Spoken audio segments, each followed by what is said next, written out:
Chapitre 14. La dernière corde. Lorraine avait raison. La camionnette bleue stationnait au bout de la Fun Street et se serait déjà garée. Attends. Lorraine avait raison. La camionnette bleue stationnait au bout de la Fun Street et se serait déjà garée en bas de l'immeuble si un camion sortant d'un chantier ne lui avait bloqué le passage. Un ouvrier, la tête protégée d'un casque jaune, guidait la manœuvre du conducteur. Avec un peu de chance, nous disposions encore de quelques minutes de répit. Mon petit exercice de voltige avait duré plus longtemps que je le croyais. Le temps passe vite quand on s'amuse. Que cherchez-vous ? Que cherchez-vous ? Demandai-je à Lorraine en la voyant fourrager dans les tiroirs de la cuisine. Un couteau. Mais voilà tout ce que j'ai trouvé, répondit-elle en brandissant un fouet pour battre les œufs en neige. Cela ne nous servira pas à grand-chose s'ils sont armés. Je sais, tu as une meilleure idée ? Question pertinente. Si nous tentions d'appeler au secours, les seuls à nous entendre seraient Gott et Himmel, et à supposer que nous trouvions un couteau, ils ne nous défendraient pas contre des pistolets. La seule issue était bloquée et nos deux Allemands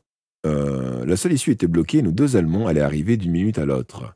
Je risquais un nouveau coup d'œil dans la rue.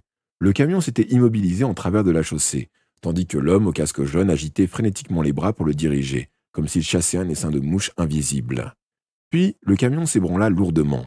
Dans une minute, la voie serait libre et la camionnette bleue viendrait se garer en bas de l'immeuble. « Lorraine ? Lorraine ? Oui ?»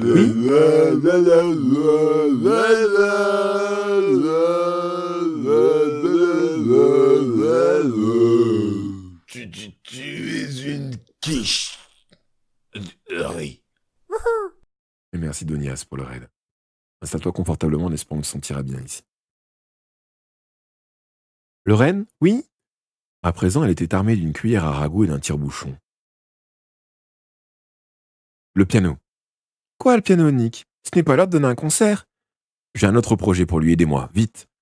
Je m'arc-boutais et commençais à pousser. Malgré les roulettes, ce monstre de bois noir pesait une tonne et je compris pourquoi certains musiciens préféraient jouer du triangle. Lorraine me prêta main forte, mais sans y croire. « Voyons, mon chou, tu n'es pas sérieux !»« Mortellement sérieux !» répliquai-je. « Tu as le mot pour rire !» À deux, la manœuvre se révéla plus facile. Nous roulâmes le piano jusqu'à la fenêtre, accès que les déménageurs avaient dû emprunter pour le hisser jusqu'au 5e. Son trajet de retour serait probablement plus expéditif. « Prête, Lorraine ? Prête ?» Je jetai un coup d'œil dans la rue. Le camion avait enfin dégagé la voie à la camionnette qui commençait à ralentir pour se garer le long du trottoir. Juste au-dessous, comme je l'avais espéré, je pris mon appui. Le buste de Beethoven, posé sur le piano, grimaçait comme s'il pressentait ce qui allait lui arriver. La camionnette s'arrêta. « Maintenant !» hurla-je à Lorraine. Nous poussâmes de toutes nos forces. Le pied du piano s'accrocha dans le rail et la fenêtre coulissante le franchit, puis s'arrêta sur le bord de la corniche.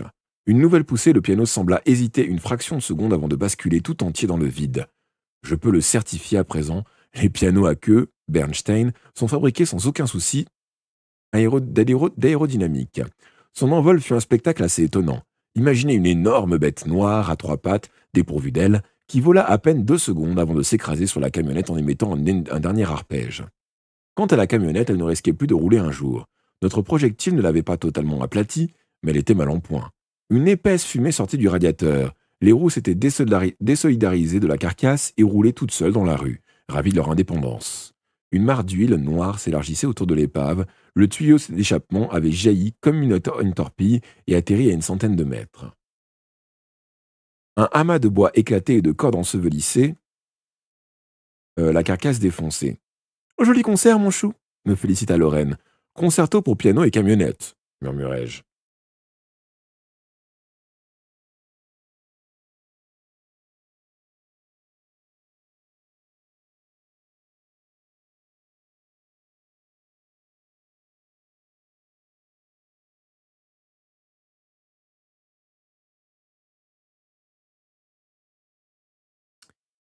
À présent, des gens accouraient de toutes parts et de la Fun Street devenait aussi embouteillée que Piccadilly Circus.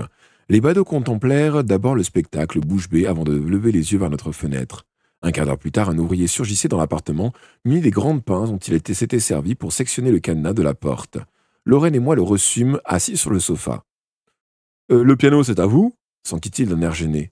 « Ah, bien sûr, acquiesçai-je, ne vous inquiétez pas, de toute façon, il jouait faux. » Nous quittâmes l'appartement en l'abandonnant, là, médusé. Qu'attendait-il de plus? Un bis? Nous réussîmes à nous fondre dans la foule qui se pressait autour du sinistre. Par miracle, personne n'avait été tué. Un passant nous expliqua que les pompiers allaient découper la carrosserie au chalumeau pour extraire le conducteur et son passager, indemnes l'un et l'autre, ou presque.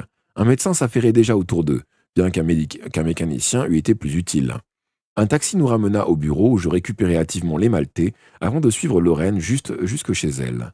Trop de gens me cherchaient à feu l'âme. Dorénavant, je devais me cacher. Lorraine occupait un logement dans un hôtel particulier de Boronscourt, à environ 10 minutes en voiture de chez moi. Un de ces immeubles pourvus d'une cinquantaine de sonnettes sur la porte d'entrée, dont chacun des cinquantaines locataires ignore tout de son voisin. Elle habitait l'entresol, donc à quelques mètres au-dessus de la ligne de métro. Le sol vibrait à chaque passage de rame. Lorraine me laissa dans le salon pendant qu'elle allait préparer à manger dans la cuisine. C'était une pièce confortable, aménagée comme un décor de théâtre, avec un chauffage à gaz encastré dans la cheminée, une bouilloire oubliée sur le tapis, des vêtements éparpillés un peu partout et un sofa au ressort fatigué qui vous engloutissait tout entier. Des affiches de spectacle où Lorraine s'était produite couvraient les murs. C'était un lieu consacré au passé, sans ouverture sur l'avenir, où stagnait l'humidité et les souvenirs jaunis.